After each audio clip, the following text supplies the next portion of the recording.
institucional.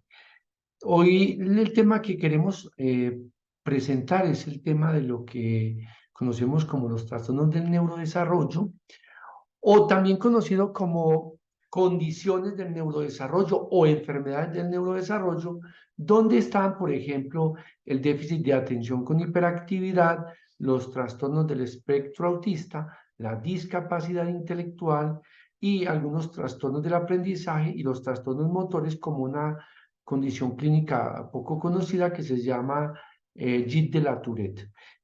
Ese trastorno del neurodesarrollo lo vamos a relacionar con los trastornos por el consumo de sustancias, que entonces los llamamos patología dual. Yo creo que a estas alturas, nuestra querida comunidad de Servir Salud Integral ya sabe que la patología dual es la presencia en una persona de una o más adicciones asociadas a una o más condiciones clínicas o diagnósticos de psiquiatría propiamente. Yo quisiera pues con ustedes hablar un rato y más que poner una presentación, quisiera hablarles de 5 cosas que me parecen muy importantes. Primero, cómo surgen los diagnósticos de psiquiatría y en especial cómo es que nosotros llegamos a denominar una condición clínica, una enfermedad mental, un trastorno. Quiero hablarles también un poquito de estos problemas del neurodesarrollo o trastornos del neurodesarrollo y su relación con la patología adictiva o la patología dual. Yo les quiero contar un poquito nuestra experiencia en Servir Salud Integral y finalmente quiero hacerles algunas recomendaciones. Espero pues que ustedes que están allá puedan estar atentos y los invito a que tengan de pronto un lápiz y un papel para que tomen las anotaciones. Y nosotros también vamos a procurar después de 30 minutos que yo haga mi presentación, estar atentos a resolver algunas dudas, algunas inquietudes que a ustedes les puedan surgir. Les quiero agradecer, en este momento están 33 personas conectadas con nosotros. Les recuerdo que esta es una actividad psicoeducativa que hacemos desde Servir y que nosotros lo hacemos como una estrategia de formación de las familias y de los acudientes en torno a esta problemática en la esfera mental o en la esfera adictiva. Este programa queda grabado. Nosotros tenemos más de 100 programas en nuestra página web y los invitamos a que lo sigan viendo. Quiero entonces, como objetivo para este conversatorio, compartir la experiencia que he tenido en la atención de personas que tienen los problemas del neurodesarrollo y la patología adictiva y la patología dual. Les quiero recordar, no sé si ustedes todos sepan, yo he escrito 2 libros, uno de crecimiento personal que se llama La travesía de vivir, breves relatos de amor a la vida y al servicio, y el segundo libro es, como todos los demás, aportes al entendimiento y la comprensión de la discapacidad intelectual. Bien, nosotros, o yo llevo 20 años ya trabajando con niños, niñas y adolescentes y mayores de 18 años que tienen problemas en la esfera mental y también problemas con consumo de sustancias. Nosotros empezamos hace 14 años en la Clínica del Oriente Corporación para la Salud Mental, que es nuestro proyecto social, es nuestra empresa donde tenemos 185 niños y adolescentes del Instituto Colombiano de Bienestar Familiar y el 85% de ellos tienen algún tipo de alteración en el neurodesarrollo como discapacidad intelectual o déficit de atención con hiperactividad, y también tenemos un porcentaje de un 30% que tienen trastorno por consumo de sustancias. Están en restablecimiento de derechos, un 70% están en abandono, y de nuestras instalaciones que quedan ubicadas en la finca La Palestina de La Ceja, ya han egresado 696 usuarios y la mayoría exitosos reintegros al medio social. Esa es nuestra experiencia ya. Y aquí en Servir Salud Integral, que ustedes están conociendo, en este espacio maravilloso que queda entre Río Negro y el Carmen de Ural, en un área de 4 cuadras, con un área construida de más de 5.000 metros, nosotros tenemos la oportunidad de atender aproximadamente 108 pacientes repartidos en diferentes grupos. Son 11 grupos. Nosotros tenemos niños separados de niñas, adolescentes de adultos, hombres de mujeres, personas con enfermedad mental sola, separados de los otros que tienen enfermedad mental y adicciones, o sea, patología dual.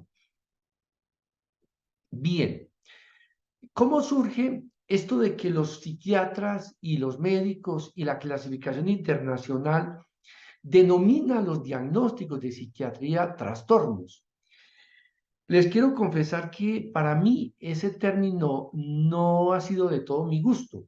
Cuando uno ve que le dicen que su ser querido tiene un trastorno, uno se imagina como algo muy complejo, muy difícil, muy complicado, enfermizo, contagioso y casi que con un pronóstico muy reservado. Esa palabra trastorno no es tan buena. Y yo quise leer la definición o el origen por qué las clasificaciones habían tomado la decisión de denominar trastorno, y lo que he podido entender frente a esa denominación son 5 cosas. Que cuando uno coloca el término trastorno, que entre otras cosas para mí sería mejor ponerle condición o enfermedad, cuando ponemos la palabra trastorno estamos haciendo mención a que hay una situación tan compleja que requiere atención hacia ese sufrimiento mental, emocional y psíquico que sufre la persona que lo padece y toda su familia. Entonces, de tal manera que, en segundo lugar, esta denominación de trastorno señala una compleja interacción entre los múltiples factores que producen esta situación clínica, que es difícil de entender, porque todos podemos ver, entender y aceptar y comprender una condición clínica observable como una fractura, como una luxación, como una infección. Pero cuando algo es el resultado de una alteración del pensamiento o de la mente y que surge justamente de una disfunción en el cerebro, es realmente más difícil de entender y las causas realmente son complejas. La palabra trastorno, en tercer lugar, significa que reconocemos como expertos, como investigadores, como médicos, como psicólogos, como terapeutas, que tenemos unos límites en los conocimientos, que todos desde nuestras diferentes áreas hacemos aportes y finalmente la verdad es difícil de interpretar, por lo tanto los diagnósticos de trastornos son como unos consensos que hacen los expertos o que hacemos los especialistas para tratar de comunicarnos entre todos y podernos poner de acuerdo en el fenómeno o la situación que estamos observando y cuál sería la propuesta terapéutica. En cuarto lugar, y de muy importante, yo quisiera decirles, queridas familias, que esta denominación de trastornos, a mí como especialista y a la comunidad médica, nos lleva a mostrar humildad. Humildad en el conocimiento, humildad en que frente a este fenómeno que evoluciona, niñez, adolescencia, etapa adulta, es un fenómeno no fijo, es un fenómeno cambiante, fluctuante. De ahí que es muy difícil hacer un diagnóstico en psiquiatría. Nosotros tenemos que investigar bastante la conducta, el comportamiento, la emoción y tener muchas fuentes de la información y definitivamente ponernos en la posición de estudiantes. Repito, una disposición humilde, una disposición que nos permita tener un acercamiento realmente más cauto, para no empezar a rotular muy tempranamente a las personas que tienen algún padecimiento en la esfera mental. Entonces, como les digo, y finalmente, entonces, se le llama trastorno porque también esta palabra también es una invitación a seguir estudiando estos fenómenos. Entonces, para todos les quiero repetir, diagnóstico en psiquiatría no es fácil, es complejo.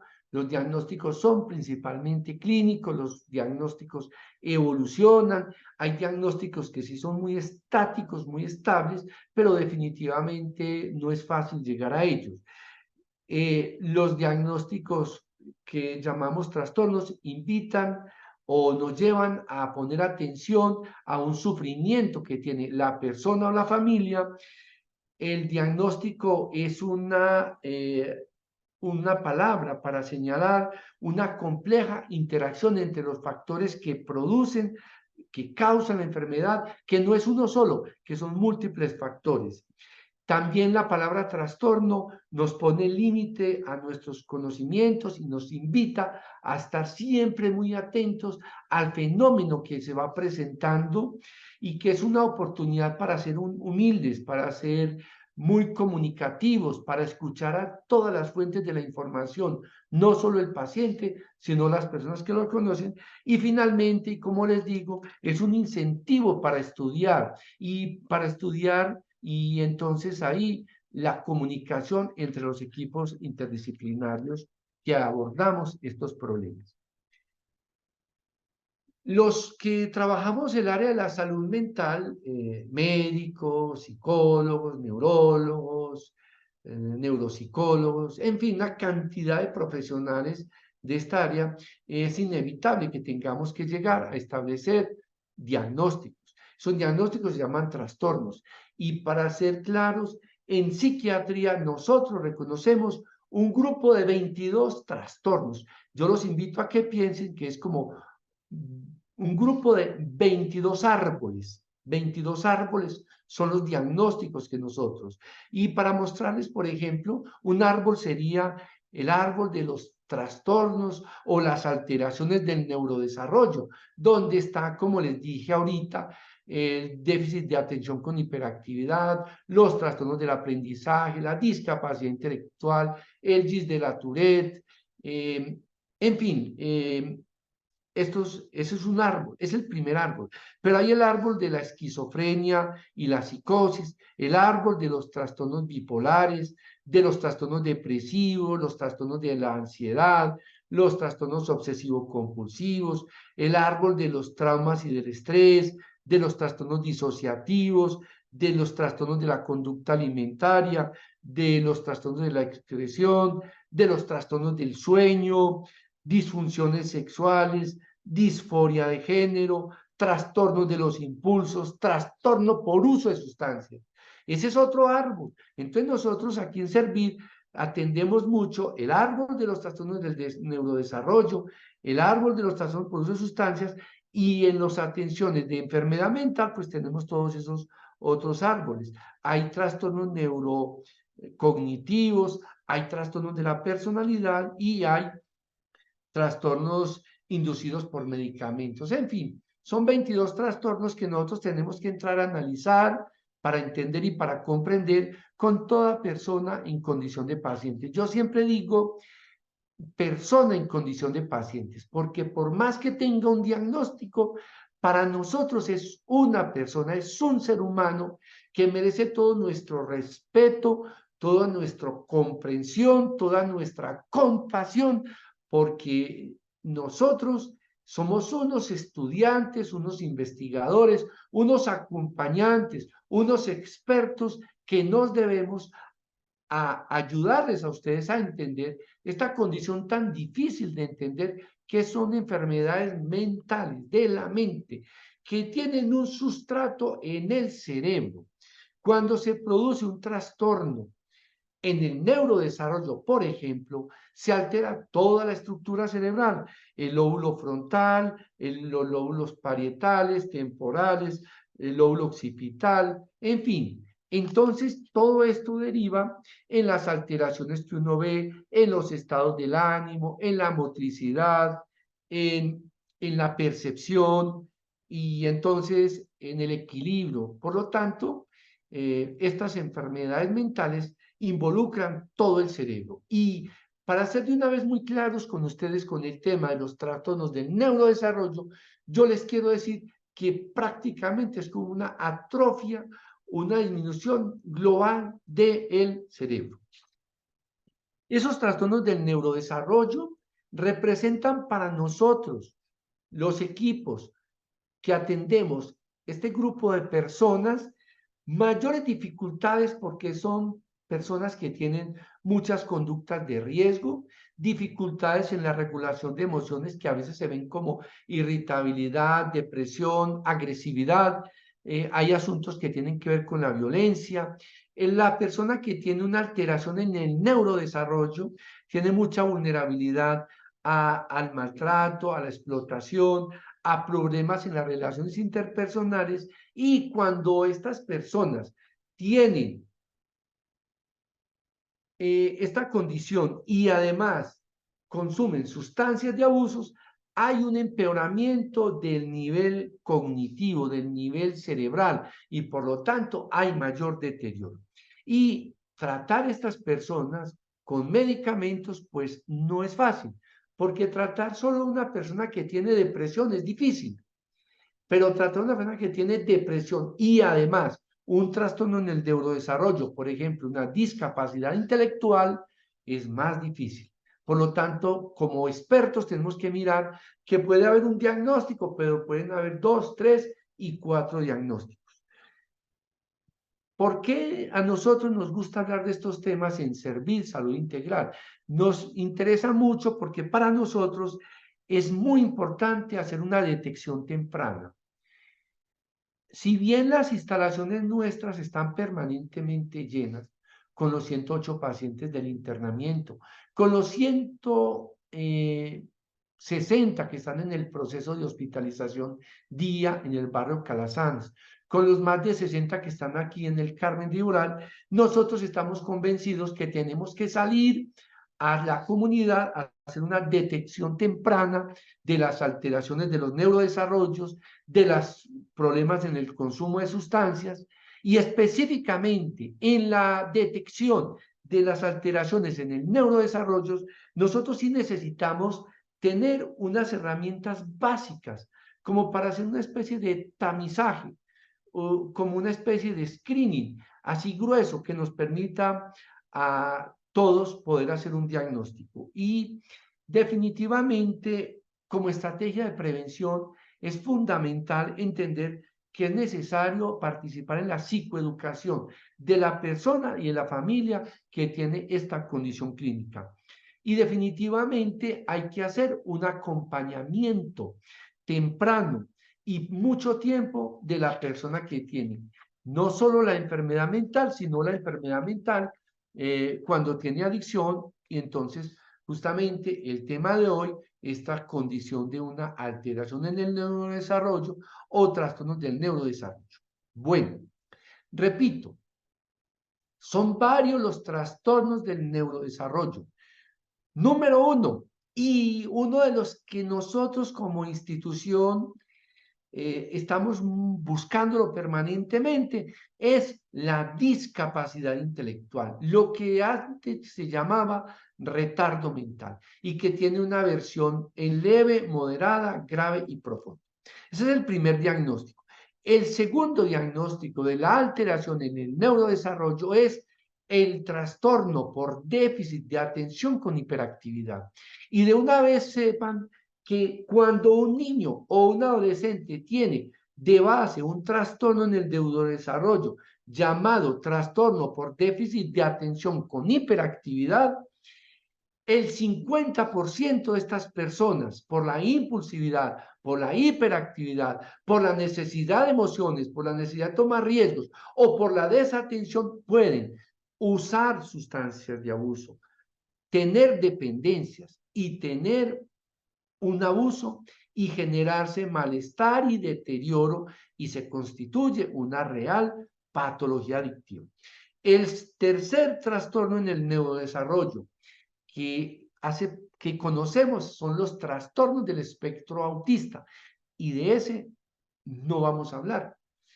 El cuarto son los trastornos motores. Dentro de los trastornos motores, yo sí quisiera decirles que hay un 1% de personas que tienen trastornos motores tipo tics, y esos tics pueden ser tan complejos como el síndrome de Gilles de la Tourette, que es una condición clínica que se caracteriza porque a los 6, 7 años aparecen tics motoros asociados a hiperactividad y déficit de atención, asociados a trastornos obsesivo-compulsivos, y tenemos que son personas que experimentan cierta inmadurez emocional, cierta dificultad para reconocer límites, normas, ciertas dificultades de empatía, y por lo tanto son niños o adolescentes que tienen muchas dificultades, muchos factores de vulnerabilidad, y con mucha frecuencia son objeto de maltrato, de bullying y de falta de entendimiento de los padres, de las familias y de los educadores. Ese es otro trastorno en el neurodesarrollo. No vamos a hablar de ese trastorno, quizás más adelante podemos hacerlo. El cuarto trastorno en el neurodesarrollo son los trastornos de la comunicación. El sexto, que no vamos a hablar de eso, los trastornos específicos del aprendizaje, y hay otros trastornos del neurodesarrollo. En fin, son 7.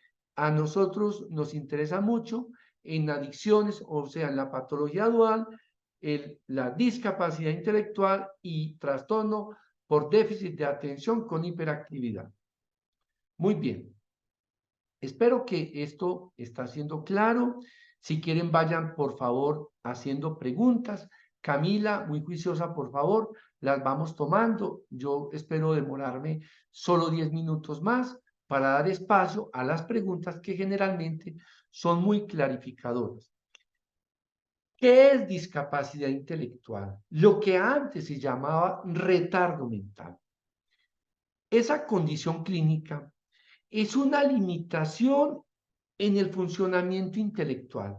¿Qué es el funcionamiento intelectual? Es la capacidad de pensar, analizar, reflexionar, hablar, como todo el mundo. O sea, a ver, no me quiero enredar con esto.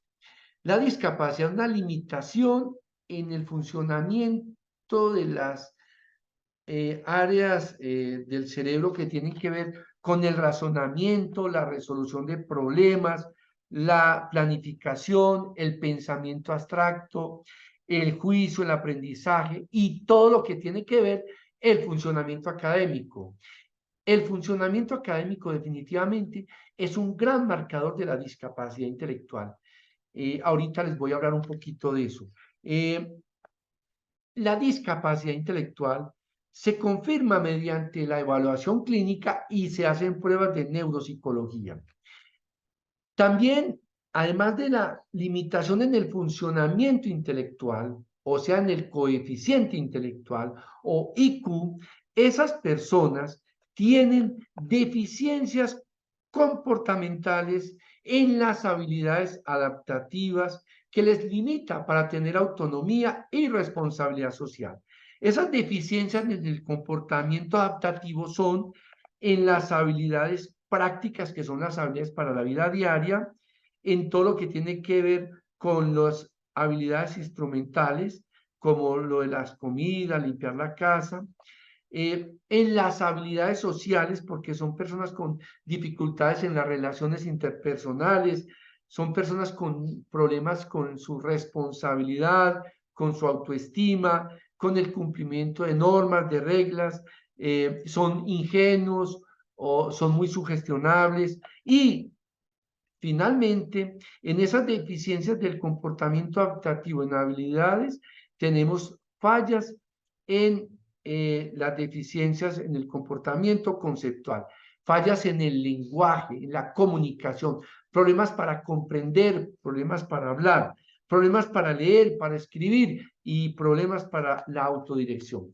Todos estos problemas del neurodesarrollo deben surgir antes de los 18 años. Si esto surge después de los 18 años, ya no hablamos de una discapacidad intelectual.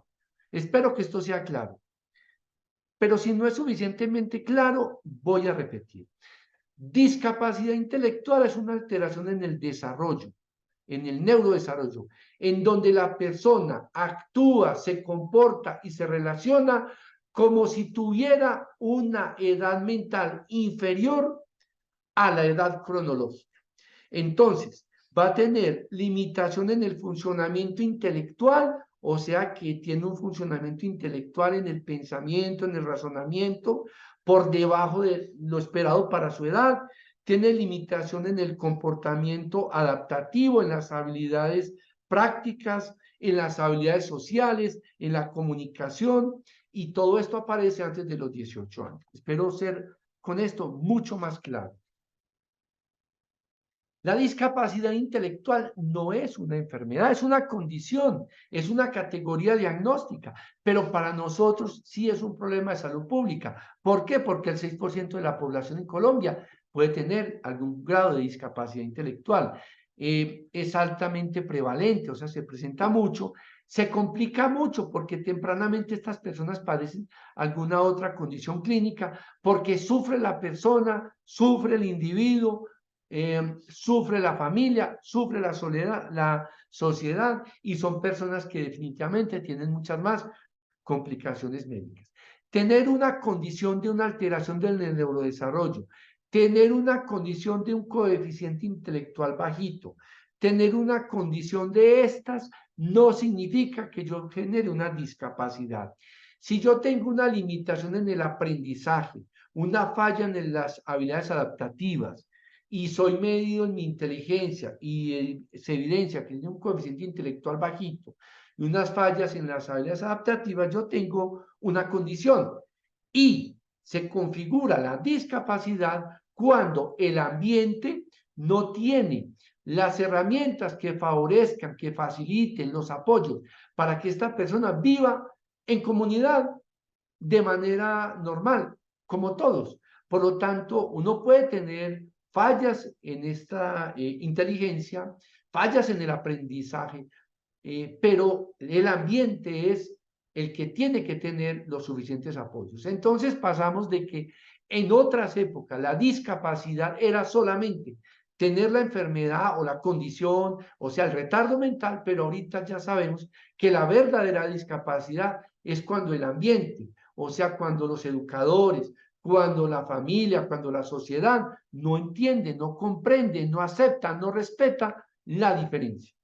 Espero ser siendo claro con esto. La discapacidad pasó de ser un modelo solo desde salud, ahora a ser un modelo más de tipo, un enfoque de tipo social. Por lo tanto, tenemos que hay una limitación intelectual y dependiendo de esa conducta adaptativa y las interacciones sociales que se den, se pueden generar apoyos o se pueden generar barreras. Y cuando se generan barreras, se genera la verdadera discapacidad. Les voy a poner un ejemplo. Una persona puede tener una limitación para la movilidad. O sea, necesita una silla de ruedas. Es una limitación para la movilidad. Y llega a Servir. Y en Servir no hay rampas para que puedan subir, estar por todos los espacios y no hay ascensores. Entonces Servir está generando una discapacidad. Porque las instituciones de salud tenemos que tener esos espacios. Espero estar siendo claro con esto. Queridas familias, yo les voy a pedir un favor muy grande. Cierren sus ojos un momentico, por favor. Cerremos los ojos un momentico y pensemos en una persona que conozcamos con discapacidad intelectual. Retengamos esa imagen. Muy bien, podemos abrir los ojos. Voy a seguir adelante. Estoy casi seguro que la mayoría pensaron en un niño con síndrome de Down o cualquier otro síndrome de esos grandes que se diagnostican en personas con discapacidad intelectual. Mejor dicho, que piensan en niños especiales que ni siquiera van a la escuela. Yo les quiero decir que de un 100% de personas que tienen discapacidad intelectual, el 80 o el 85% de esas personas es invisible.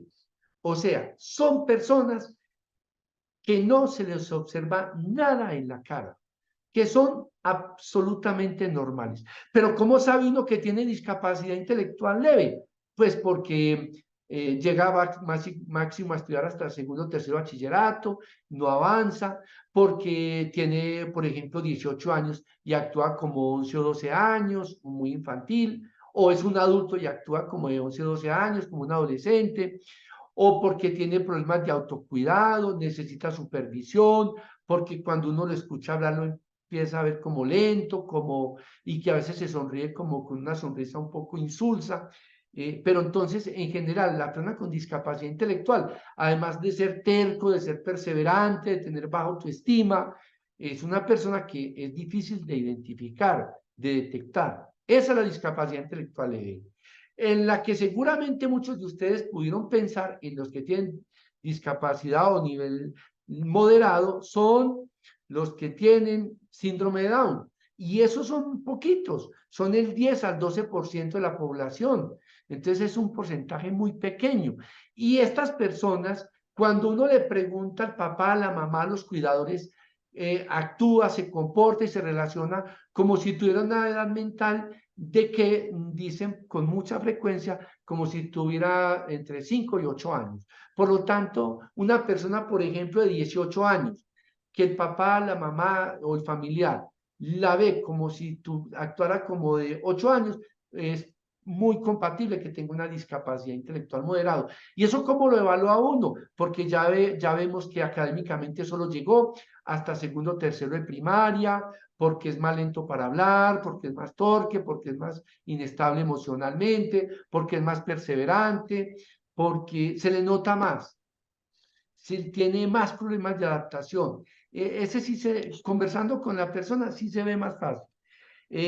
La persona que tiene y ellos son poquitos, ya les dije, 10 a 12%. La persona que tiene una discapacidad intelectual de tipo severo, es una persona que actúa como si tuviera una edad mental de 5 años, que tiene poquitas palabras, que todo el mundo sabe que si va a la escuela no va a aprender, que en la escolaridad va a primaria y no pasa de primero de primaria porque no aprende ni a leer ni a escribir. Ese tiene una discapacidad intelectual grave o severa, listo. Y finalmente los niños que necesitan más apoyos extensos y generalizados, que son los de discapacidad intelectual profunda, que tiene una edad mental como si tuvieran menos de 3 años, que no hablan, que escasamente reconocen sonidos, en fin, que tienen mucha limitación funcional y con mucha frecuencia los de discapacidad severo y profundo tienen también epilepsia social. Listo.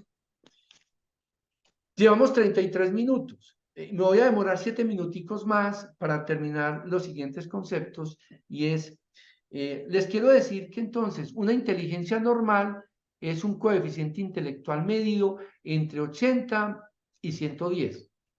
Pero si la persona tiene entre 70 y 80, tiene una inteligencia limítrofe y menos de 70 ya cumple criterios para discapacidad intelectual leve.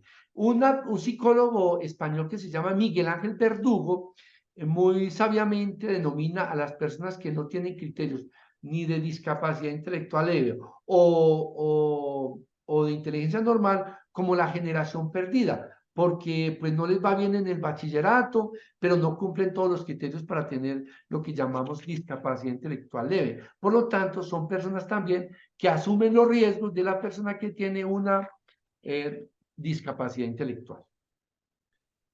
Cuando yo en mi consultorio tengo una persona que le sospecho discapacidad intelectual o retardo mental, perceptible o imperceptible, yo hago 10 preguntas. Una pregunta que empieza por la A. Pregunto por lo académico. Y ahí me doy cuenta que si llegó hasta tercero bachillerato, puede tener una discapacidad intelectual leve. Hasta tercero de primaria, moderado. Primero de primaria y no pasó, severo. Y no fue a la escuela, nada, entonces profundo. Ojo, hay mucha gente en nuestro medio que puede terminar su bachillerato, incluso iniciar carreras técnicas, pero tiene todos los criterios de una discapacidad intelectual leve. Lo que pasa es que aquí tenemos el sistema de promoción automático y la inclusión de todas las personas. Y se valora no solo el coeficiente intelectual, sino las habilidades adaptativas. Entonces, lo académico hay que preguntarlo. Hay que preguntar por la el autocuidado, la capacidad de vestirse, cepillarse los dientes, organizarse.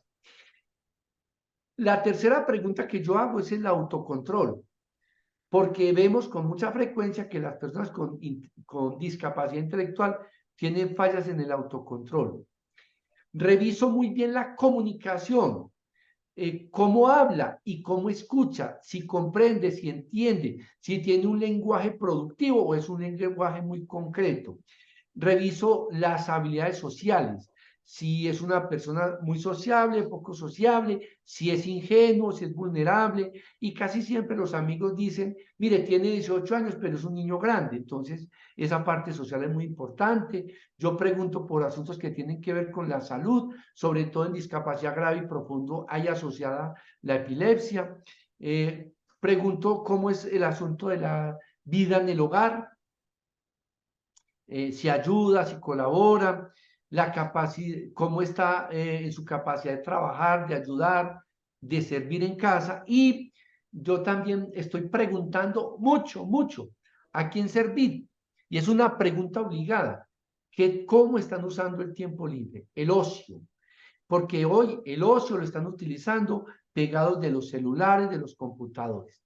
En fin, 10 preguntas para evaluar la discapacidad intelectual y vuelvo y les digo, la pregunta grande para un ser humano que yo hago es ¿cómo es la edad cronológica? ¿Cómo es la edad mental? Si la edad cronológica, por ejemplo, es de 30 años, pero la edad mental es de un adolescente, yo pienso que puede ser que todo el mundo esté viendo como una discapacidad leve. Si la edad mental es como de 8 años, discapacidad moderada. Si es de 5 años es grave o severo, y si es menos de 3 años, profundo. Muy bien.